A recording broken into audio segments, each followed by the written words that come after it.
मेहनत का फल। एक गांव में दो मित्र रोहित और प्रतीक रहते थे। प्रतीक बहुत धार्मिक था और भगवान को बहुत मानता था, जबकि रोहित बहुत मेहनती था। एक बार दोनों ने मिलकर 1 बीघा जमीन खरीदा, जिससे वह बहुत फसल उगाकर अपना घर बनाना चाहते थे। रोहित तो खेत में बहुत मेहनत करता था, लेकिन प्रतीक कुछ काम नहीं करता था, बल्कि मंदिर में जाकर भगवान से अच्छी फसल के लिए प्रार्थना करता था। इसी तरह समय बीतता गया।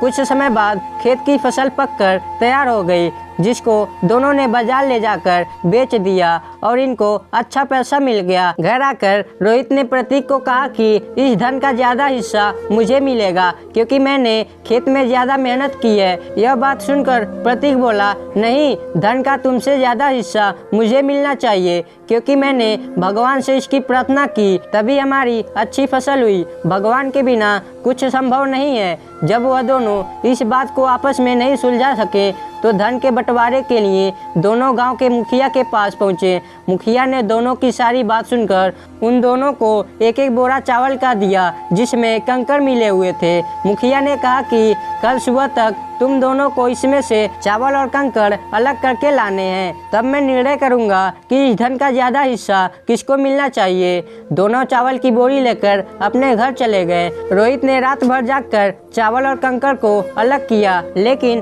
प्रतीक चावल की बोरी को लेकर मंदिर में गया और भगवान से चावल में से कंकड़ अलग करने की प्रार्थना की। अगले दिन सुबह रोहित जितने चावल और कंकड़ अलग कर सका, उसको लेकर मुखिया के पास गया, जिसे देखकर मुखिया खुश हुआ। प्रतीक वैसी की वैसी बोरी लेकर मुखिया के पास गया। मुखिया ने प्रतीक को कहा कि दिखाओ तुमने कितने चावल साफ किए हैं। प्रतीक ने कहा कि मुझे भगवान पर पूरा भरोसा है कि सारे चावल साफ हो गए होंगे। जब बोरी को खोला गया तो चावल और कंकड़ वैसे के वैसे ही थे। जमींदार ने प्रतीक को कहा कि भगवान भी तभी सहायता करते हैं जब तुम मेहनत करते हो। जमींदार ने धन का ज्यादा हिस्सा रोहित को दिया। इसके बाद प्रतीक भी रोहित की तरह खेत में मेहनत करने लगा और अब की बार उनकी फसल पहले से भी अच्छी हुई।